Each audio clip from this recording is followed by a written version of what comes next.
নমস্কার বন্ধু, sport pencil চ্যানেলের নতুন ভিডিওতে স্বাগত জানাই।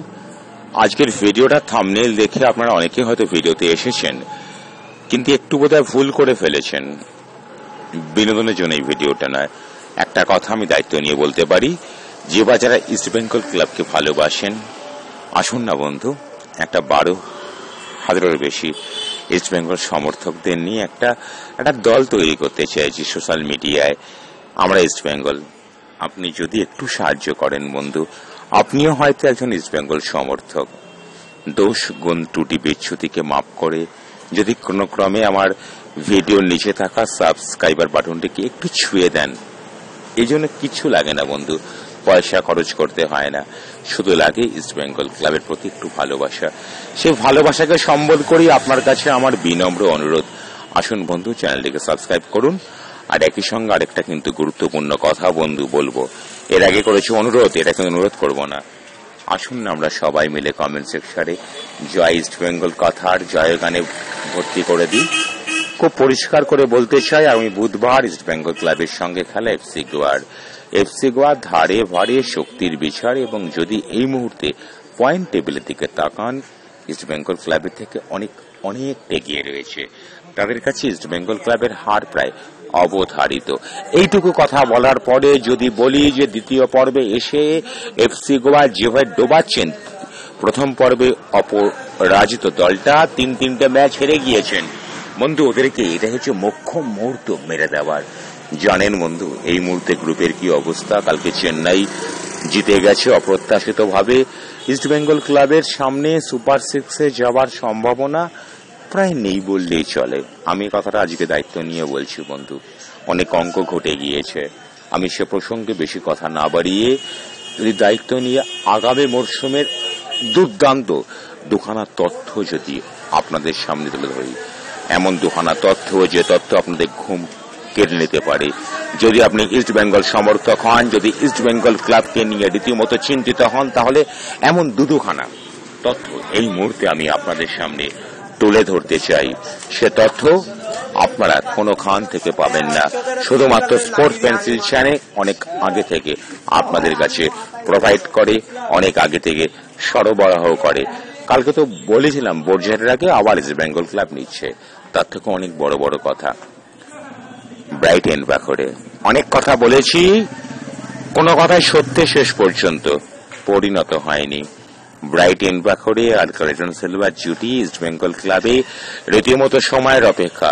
আজকের বিন্দুতে দাঁড়িয়ে একটা স্পষ্ট কথা আপনাদের সামনে তুলে ধরছি আমি বন্ধু, ইস্ট বেঙ্গল ক্লাবও এবারের মতো ইন্ডিয়ান সুপার লিগ বা আইএসএল এর অভিযানকে শেষ মনে করে নিয়েছে। এই মুহূর্তে যা গ্রুপ বিন্যাস, তাতে যাই ঘটুক না কেন, ইস্ট বেঙ্গল ক্লাবের পক্ষে আর বোধহয় না সুপার সিক্সে যাওয়ার কোনো সম্ভাবনা নেই, কার্যত শূন্য। তবে একটা কথা দায়িত্ব নিয়ে আপনাদের সামনে অতি অবশ্যই তুলে ধরব, যে তাহলে শেষ পর্যন্ত ইস্ট বেঙ্গল ক্লাব এবারে ইন্ডিয়ান সুপার লিগ অভিযানটা কোন জায়গায় শেষ করলো বন্ধু। যদি ইস্ট বেঙ্গল ক্লাব 9 নম্বর জায়গাটা ঠিকঠাক মতো দখল করতে পারে, প্রতিবারের মতো, মানে একবার রীতিমতো হলফ না বাঁধিয়ে ওই 9 নম্বর জায়গাটাকে ইস্ট বেঙ্গল ক্লাব দখল করে নিয়েছে। 9 নম্বর জায়গাটাই ইস্ট বেঙ্গল ক্লাবের একদম শেষ স্থান, গৌরীয় প্রতিষ্ঠান করে নিল। কোচ কার্লোস কুয়াদ্রাত এসছেন, তিনি আমাদের সুপার কাপ জিতিয়েছেন, ডুরান্ড কাপ ফাইনাল খেলিয়েছেন। তবে একটা কথা বারবার করে বলবো, এখনো বলবো, সত্য কথাটা তুলে ধরতেই হয়, যে শক্তিশালী প্রতিপক্ষের বিরুদ্ধে কোচ কার্লোস কুয়াদ্রাতের কোনো জারি জুড়ি বা জুয়াছুরি কোনো কিচ্ছু চলেনি।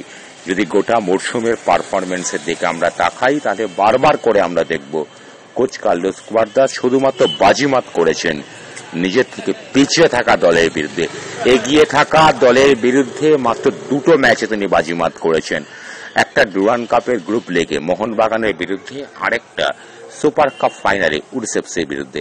এর বাইরে সব ম্যাচে তিনি ইস্ট বেঙ্গল ক্লাবকে ডুবিয়েছেন বা ইস্ট বেঙ্গল ক্লাব ডুবেছেন। আমি সে বিষয়ে মরশুমের শেষ প্রান্তে দাঁড়িয়ে কোনো কথা বলতে চাই না। অনেকে বলবেন আমরা তো সুপার কাপে মোহনবাগানকে হারিয়েছিলাম, সেদিন মোহনবাগান ছিল অবিন্যস্ত। আমাদের সৌভাগ্য যে 10ই মার্চ মোহনবাগানের সঙ্গে খেলতে হচ্ছে না, তার ফলে ইস্ট বেঙ্গল বেশ খানিকটা সময় পেয়ে যাচ্ছে সাউল ক্রেসপোকে আমরা পেয়ে যাব। তার আগে বড় কথা, আগামী 6 তারিখে ইস্টবেঙ্গল ক্লাবের বিরুদ্ধে খেলতে নামবে এফসি গোয়া। এফসি গোয়া শক্তির বিষয়ে ইস্টবেঙ্গল ক্লাব থেকে অনেকটা এগিয়ে। তবে ওই যে বললাম, তিনটে ম্যাচ হেরে এই মুহূর্তে এফসি গোয়া এমন একটা পজিশনে দাঁড়িয়ে আছে, যদি এই এফসি গোয়াকে ইস্টবেঙ্গল ক্লাব কোনোভাবে রুখে না দাঁড়াতে পারে, যদি কোনো পয়েন্ট অর্জন করতে না পারে, তাহলে বন্ধু আজকের ভিডিওটা রীতিমতো অমূলক, অকার্যকরী হয়ে যাবে। ইস্টবেঙ্গল ক্লাবের এবারের মতো সুপার 6-এ যাওয়ার সম্ভাবনা কার্যত নষ্ট। এটা বলার আগে বলি, সুপার 6-এ ইস্টবেঙ্গল ক্লাব এফসি গোয়ার বিরুদ্ধে যে কোনো ফলাফলই করুক না কেন, ইস্টবেঙ্গল ক্লাবের পক্ষে আর কোনোভাবেই প্রথম 6টা দলের মধ্যে জায়গা করে নেবার মতো যোগ্যতা অর্জন ইস্টবেঙ্গল ক্লাব করতে পারল না। এটা ভীষণভাবে দুর্ভাগ্যের বিষয়। যেভাবে এবার একটা সুযোগ চলে এসেছিল ইস্টবেঙ্গল ক্লাবের সামনে, হ্যাঁ, ইস্টবেঙ্গল ক্লাব তার কৃতিত্ব দিয়ে অর্জন করতে পেরেছিল, তারপরেও যখন এবারে এলো না, বন্ধু এবারের মতো আমাদেরকে অনেকটা ধৈর্য ধরতে হবে। আমি গত মরশুমের অনেক বেশি কথা বলবো, আমার থাম্বনেইল অনুযায়ী অনেক বেশি বক্তব্য আমি এই মুহূর্তে আপনাদের সামনে তুলে ধরতে পারি, কিন্তু একটা সত্যি কথা আমাকে আজকে স্বীকার করতে হচ্ছে। আমি কেন বেশি কথা বলছি না, এই কারণেই বলছি না বন্ধু, ইস্টবেঙ্গল ক্লাবটা কোচ কার্লোস কুয়াদ্রাতের অতিরিক্ত আত্মবিশ্বাসের জন্য কি ডুবে গেল? বন্ধু আমি কোচকে দায়ী করছি না, আমি একটা প্রশ্ন আপনাদের সামনে তুলে ধরলাম। আপনারা গুণীজন, শ্রদ্ধেয় ব্যক্তি, আপনারা আপনাদের মতো বিশ্লেষণ অতি অবশ্যই তুলে ধরবেন। ধন্যবাদ। দেখি কে কি করেন। জয় ইস্ট বেঙ্গল।